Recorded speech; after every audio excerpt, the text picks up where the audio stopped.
Hello, good people, and welcome to the HeavenEarth Church Podcast. This is the church which is looking to make a lasting impact in our community. I'm Brad Miller, the producer of the podcast. I'm pleased that we have here with us the lead pastor of HeavenEarth Church, Ross Stackhouse. Ross, let's have a conversation, my man. Sounds good. Thank you, Brad. Thanks for doing this for us. Well, here we are, Ross. It is Holy Week. Mm-hmm. And so we just completed Palm Sunday and Easter's coming. Mm-hmm. So kind of tell me, what's going on with your heart? How's it with your soul as we come up upon Easter of 2026? You know, I have thought the last several years that a lot of my work, what I'm trying to do is revive the ancient roots of the Jesus movement for people now. And why I love this time of year is that when you look at the very first movement, the epicenter of Christianity was the resurrection of Jesus. And that might, for some people, they're like, duh, of course it was or is. But a lot of the Christianity we've experienced in our neck of the woods has made it about, the crucifixion, the cross of Jesus, and how, the good news is that Jesus shed his blood for your sins, which is certainly a part, or his death is obviously a monumental part of our faith. It's huge. But again, when you look at the event that sparked this wildfire of Christianity, and the thing that these guys and gals talked about, it was about the fact that they swore they had seen a vision of him raised from the dead. And for them, that made the light bulbs come on that, God's glory is coming to this earth, and this new creation is coming to this earth. And Jesus says, as the scriptures say, he's kind of the first fruits of this new harvest. And so that's why for us that we talk about here this big mission of big good news. Big good news. I love that. So how do you see this? You talk about the resurrection, the illumination, the big event, the big good news. Yeah. Tell me how that is coming to play in manifesting itself here at HeavenEarth Church. What kind of things are you seeing happening here? Well, I was just looking at the impact report again that we put together for 2025, and just things that you said it, we want to make a lasting impact in our community. And in case folks don't know, that's our abbreviated mission statement. We have 3 pillars that go with that. We say we want to do that by building relationships with all kinds of neighbors. We want to help people experience freedom from their burdens, and we want to help people know Jesus and live like him together. Simply, our mission is that we look again at the first movement, and the basic idea is that when Jesus came through a city or a village, it was never the same. There was life before he showed up, and then life after. And so, like in our impact report, we are holding ourselves accountable. Is that happening with us? So you're taking these 4 areas and see what kind of impact is actually being made. Right. And so you can... Let's go through those. Yeah. So we talked about...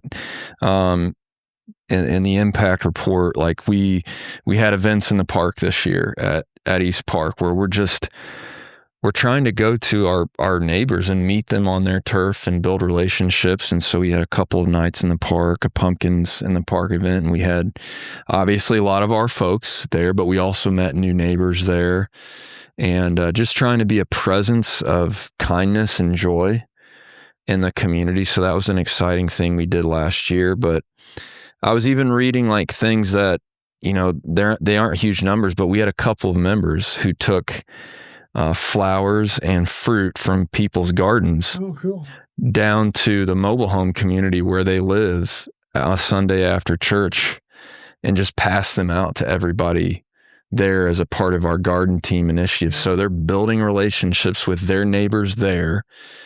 And we're also, blessing those folks with... Organic way then, right? Yeah, exactly. But then when you look at that second pillar of helping people experience freedom from their burdens, that's big for us because There's a reason we put it that way.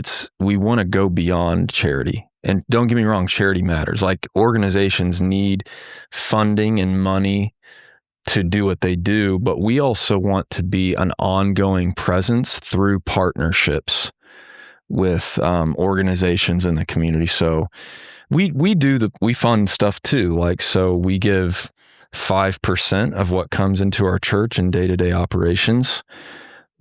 We give back out. Right. We give another 6% of what comes into the state and global initiatives of the INUMC. But we also did things like, we partnered with United Way again to as part of their Christmas Angel project. We do that every year. We continue to work with. We've had pretty good participation. Oh yeah, exactly. For sure. Yeah, and we continue to work with Spaces for All, which is the 501c3 nonprofit that our church started in 2021 to grow its mission, especially as related to affordable housing. Spaces for All started the Johnson County Housing Coalition a couple of years ago, and that's really picking up steam. The Housing Coalition, that's run by one of our members, Amanda Ott, has a new program with Franklin Union Needham Township to remove barriers to housing. We're getting ready to enter into a service contract with the city of Greenwood to do an owner-occupied rehab program. We're talking with another church to potentially acquire some property to build, to add to what's called our residency rental program, because we said, like, hey, we want to make a lasting difference with housing issues here. So it's not just within the body, the church building and people here. Right. It's in the community and very tangible brick and mortar things as well. Yep. Yeah. And as far as our vision going forward, our board has worked to make that partnership focus even more clear and intentional. So coming up this year, we've identified 4 focus areas that we're really going to zero in on for throughout this year. So in April and May, we're really going to work with organizations, primarily upstream prevention, to focus on mental health and recovery. In the summer, we're going to do food insecurity. So we're reaching out to folks like Interchurch Food Pantry, potentially the school corporation, to see, like, how can we work with that. And then in the fall, we're going to focus really on that housing issue. So we're going to work with Spaces for All in that sort of quarter. And then at the end of the year, we really want to spend our energy and resources on youth initiatives. So, and it's not just a board initiative. We're going to fund those. Well, let's break those down a little bit. You've got initiatives that are helping with food. You've got initiatives helping with housing. You've got initiatives helping with mental health and other and relationships. Yeah. So it seems like you're looking to kind of do the full body of the church here. Yeah. We wanted to. A few of us sat down, Jill Bevins, Jason Baker, and I, and we really just kind of thought, like, obviously there's so much that we could do, but how do we focus on a few areas and really do what we can to be a part of a lasting impact? And those are the areas that we identified. And so, again, like I said, for mental health and recovery, we're going to keep working with upstream prevention. Obviously, we're going to continue to try to build Recovery Church. And then we're going to, like I said, work with a couple pantries to invest there. And then in the fall, work with Spaces for All. And then at the end of the year, just look at several opportunities for youth initiatives. But the goal is that not just that we would give funding to those organizations, but that we'll bring their executive directors here to talk to our people, and also help our people go there and plug in and serve. So a true partnership. Right. An integrated partnership, not just we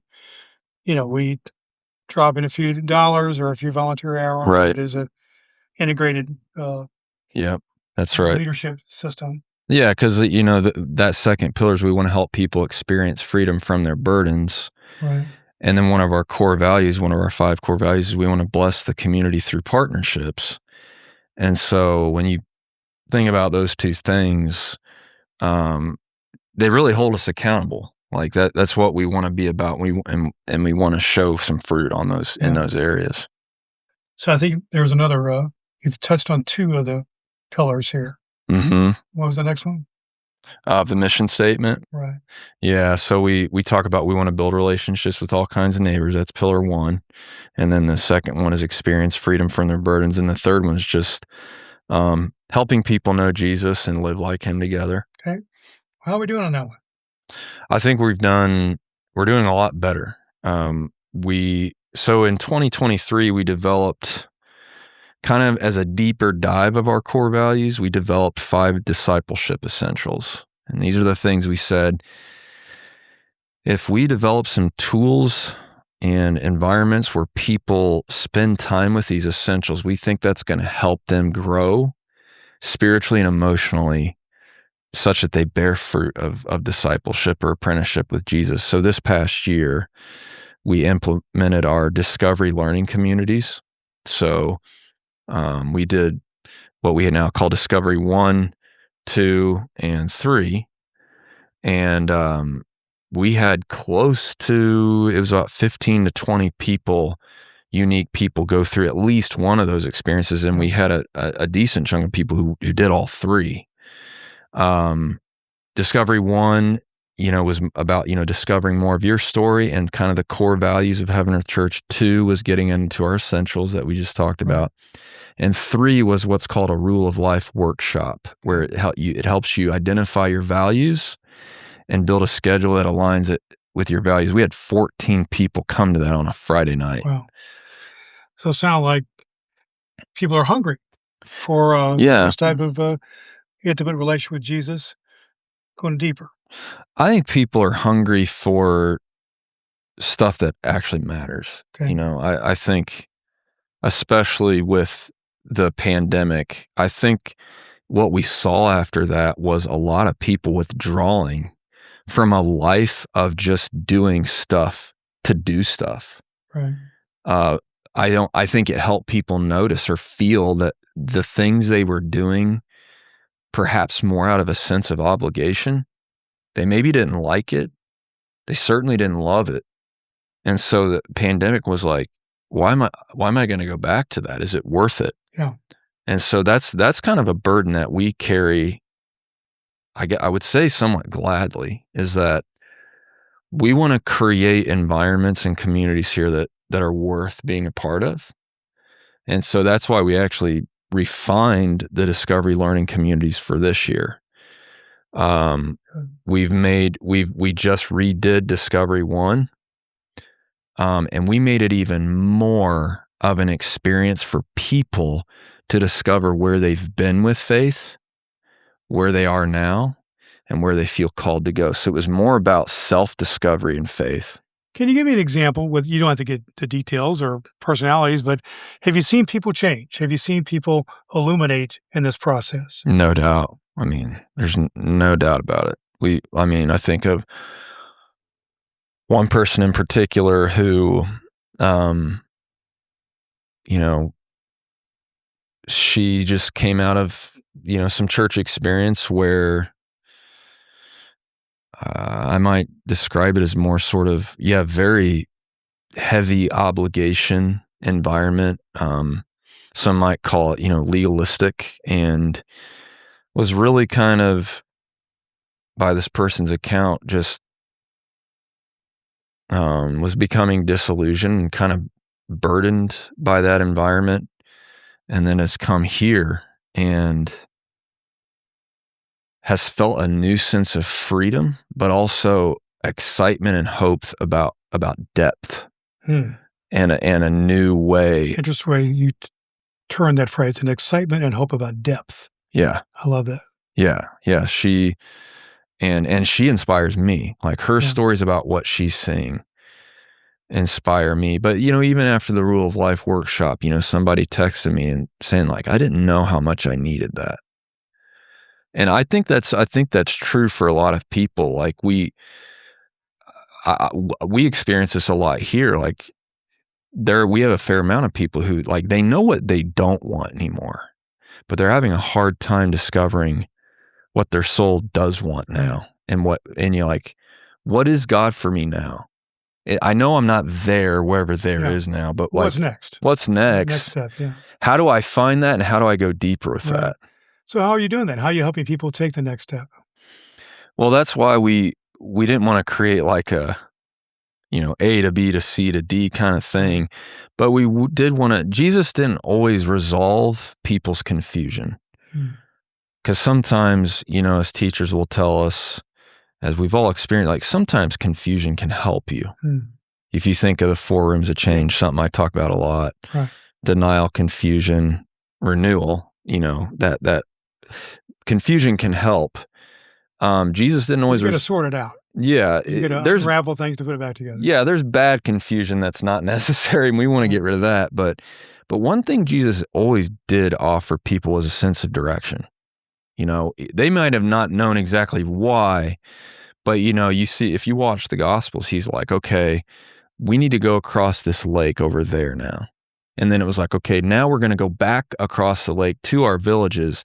But once we get there, we're going to go over to the coast to Tyre, and we're going to run into some lady over there. And then in, like Luke chapter 9, he's like, he set his face on Jerusalem. We got to go to Jerusalem now. There was always kind of a sense of momentum and trajectory, and we're trying to help folks with that with the Discovery Learning communities. But even with our Sunday morning conversations, people may not know this, but every single series we do is aligned with our discipleship essentials. But one other thing about that is, months ago, I just started trying to pay attention to what people were giving me about feedback about what they wanted to talk about. And so our series are built off of that too. So for example, that we just did a series. So you're responding to the need. Core value 1, we want to meet people where they are. Right. So I don't want to have a conversation on Sunday that people aren't wondering about.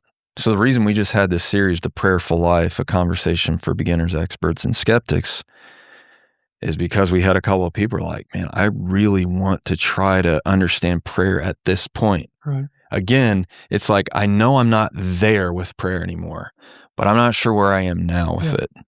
They're in that messy middle. Yeah. Yeah. Have we touched yet on the 4th pillar? Well, that's just, there's kind of the umbrella, which is making a lasting impact. And then the way we see ourselves doing that is relationships, helping people experience freedom, and then basically the discipleship pillar. So those are the 3. Yeah. So we touched on these 4 pillars and kind of the doctrinal foundations of the church and practicalities of where we stand in terms of, are people's needs being met? Are we having a vibrant worshiping body, children's ministry, youth ministry, small groups? Kind of give us a breakdown of where we're at on all that. I think that's always a work in process. I think we've made a lot of strides in all those areas. We don't see ourselves as like a program-based church. Like, because I've been in part of a bigger church, and you can fall into this trap of having a lot of activity, but it's not necessarily meaningful activity or productive activity. Or you can have these program areas that are kind of each doing their thing, but they're not really united in this camaraderie or this shared mission. So that's how we try to do what we're doing here. We try to work from the inside out with like a shared sense of mission, some camaraderie around some essentials and core sort of convictions. But yeah, also people are like, hey, what do you have for my kids? And so we literally had a first time person on Sunday who she came by herself without her kids because she wanted to do her homework. And as a parent, man, like I get it. I really appreciate that. And so we've really stepped up our game with what we do for kids church. We, like, for example, we've experimented with a couple of different learning tools, and now we do something from Stackhouse called Whirl, and the kids love it. It has this really interactive video, but like you have fun, but you also you really learn some stuff. I just had someone call me this morning, and on the ride home, the kid said to a grandparent, like, I want to go back to that church. And they want to come back for the right reasons. Yeah. It's not like we just got entertained and they gave us candy. Like it was fun and safe and meaningful. They're learning. Yeah. And then on the youth side. And the parents need to know that too. The kids are getting something meaningful. Yeah. On the youth side of things, Emily has really invested in what that group does every other night on Sunday nights. Like, again, it's very safe place of belonging, but also they're digging into substantive matters of faith on their terms. And Emily's really working to cultivate that with the help of her husband, Adam, and also Ellie Howard. So, I mean, I really feel good about the culture that we're building here for people of all ages.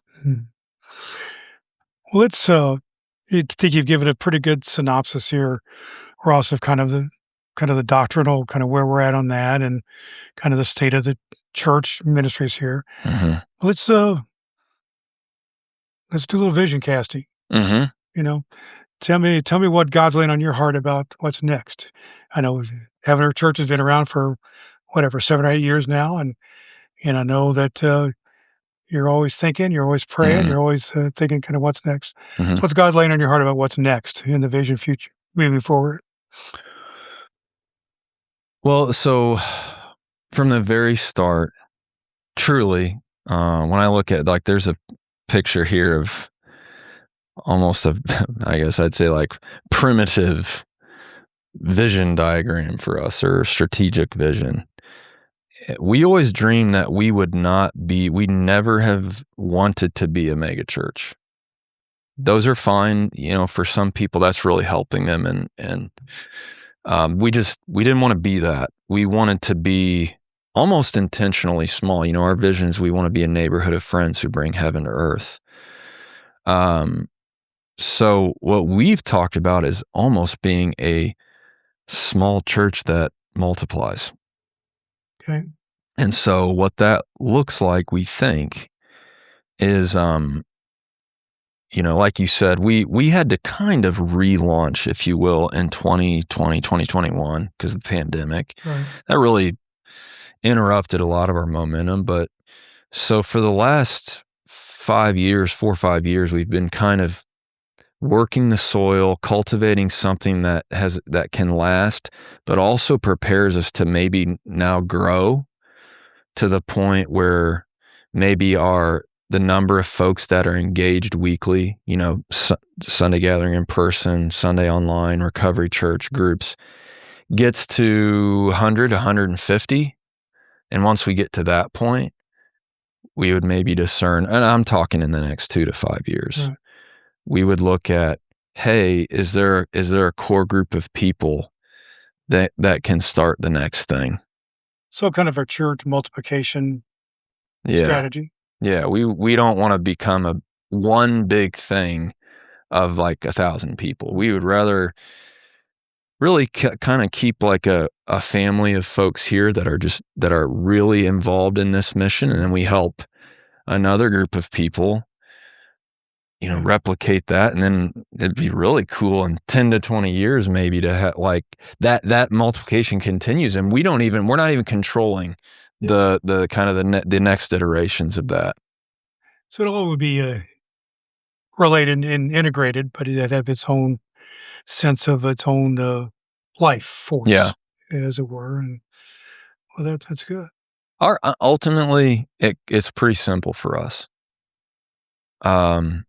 We want to help people rediscover or discover, like I've said this probably every time on here, like the electricity of Jesus, the dynamism of Jesus, the healing power and love of Jesus after all this religion. Yeah. And just like find him on his terms and experience the vibrancy of his spirit dwelling within. after all the religion, just like get back to those simple things and just do the stuff that he's doing. I believe if we do that, everything doesn't get easy, but a lot of things get better. Yeah. Sounds like a little bit like Acts 2:42 and following. I mean, yeah, pretty much. Reminded me of I'm an old Christian rock DJ. There was a song when I was doing that called I'm not religious, I just love the Lord, Yeah, I mean, maybe we'll have to do a series of episodes like Jesus after the fall of Christianity. There you go. Like, I mean, because that's really what's happening in the West and in America, is that Christianity as an institution is still in a very relatively steep decline. Right. That's not necessarily a bad thing. Well, it goes to that chaos a little bit. Yeah. Out of chaos can come formation. Right. So we'll see what happens here. Well, let's kind of bring it around to this, Ross. We're saying here that Easter's coming. But to get to Easter, you got to go through Good Friday. Right. So what are some Good Friday moments? What are some of the challenges before us that may be things to be mindful of, be discerning of? That's a great question. I think for the cultural moment we're in is that what characterizes it is that our attention is increasingly burdened. Our attention span is increasingly tapped. Our opportunities to engage in a multitude of things is continuous. There's this phenomenon mentioned in the book, The Ruthless Elimination of Hurry, called continuous partial attention. I think one of our struggles to experience meaningful things now is that we're always going to be struggling against continuous partial attention. Always distractions, always fragmentation out there. Yeah, so that is something that I do believe is unique in our time, is that we will struggle almost to stay with or persevere in a community or experience almost because our brains are being rewired towards continuous partial attention. But we know, everybody knows this at a core level, that the best things are the things with which we're steadfast, the things with which we kind of balance desire and discipline. So like I talk about this often, like if we're only waiting till we feel like to do something, we're never going to do it and stay with it. But on the other side, if we're all like, we're just leveraging all discipline, well, that's not sustainable either. Then we're going to burn out.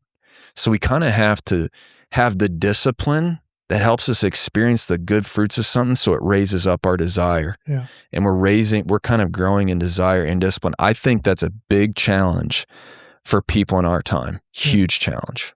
Well, you got to have discipline in order to get things done, but you have to delight as well. Exactly. And so many people do not have delight in their life. Right.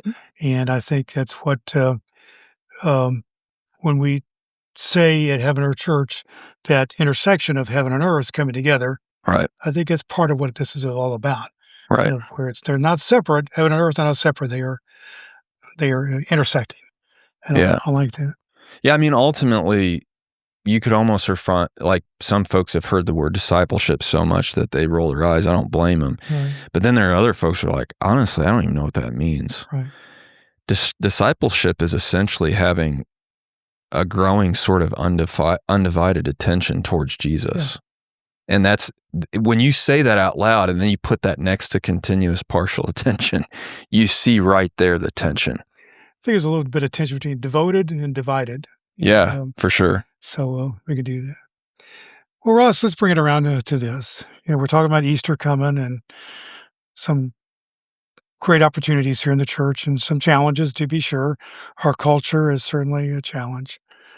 But what's your word to a person maybe kind of checking out HeavenEarth Church today, or checking out their walk of faith, Mm. and how might somehow coming alongside HeavenEarth Church or HeavenEarth Church come alongside them, how that might be a part of the opportunity or journey there. What would you say to that person or that family that may be having that conversation? Probably the word from this Sunday. We looked a lot at this word from the Gospel of John, chapter 15. He uses the word that is often translated abide almost a dozen times in that one chapter. Right. And that's a bit of it's not a word we use a lot, is abide. But it kind of means it's used a lot of different ways, but it means to like kind of stay the course with something. It means to endure. Yeah. It means to dwell in something. It means to plug into something, to stay connected. Jesus says those who abide in me, the Father prunes so they bear more fruit. Apart from me, you can do nothing. And so I would tell folks, abide, like endure. Try not to just skim the surface. Like let yourself experience the beautiful fruit of diving in deep and staying the course. We see that with folks here all the time. I've seen it before. People are almost surprised about what happened when they went from just kind of a tenuous connection to making the choice to be more consistently engaged. And that's when the life change happens. Yeah. And that's a choice. Like we're going to do everything we can to create, communities and opportunities for folks to go from, just connected to engaged, or even engaged to committed. But at the end of the day, like each of us has a choice to do that and to persevere in that. Well, that's awesome. Well, some great things here. And we want to encourage people, if they're having that conversation in their homes, among a married couple and a family, come check out HeavenEarth Church, right? Yeah. Come check it out and give yourself the joy of diving in deep. Yeah. Well, thanks for being with us today, Ross Stackhouse. Thank you, Brad. Of HeavenEarth Church. Let's just give just a couple of details. If you do want to check out HeavenEarth Church, our physical location is on Main Street in Whiteland, Indiana. What's the exact address? 309 East Main Street, right across from Whiteland High School. 309 East Main Street, right across the street from Whiteland High School, near the intersection of Highway 31. The main service is at 9:30 a.m. Eastern Time. You can always check it out on YouTube as well. And the website is heavenearthchurch.org. And it's a pleasure to be with you. You can always find out more about the church at the website, all kinds of details. And I might also add that Ross and Pastor Emily are very available, as are the other folks in the church, for your questions or just to find out more. This is a group of people who I think who's saying that one of the things we say is said about HeavenEarth Church, if you feel like you don't fit in church, you fit in here. I do think that's true, my experience. Yes. So people can check it out on their own terms, right? That's right. Yeah, good. Well, thank you for being with us. My name is Brad Miller, the producer of the podcast. This is Ross Stackhouse, the pastor of HeavenEarth Church. We invite you to check out a church that has a mission to make a lasting impact in our community.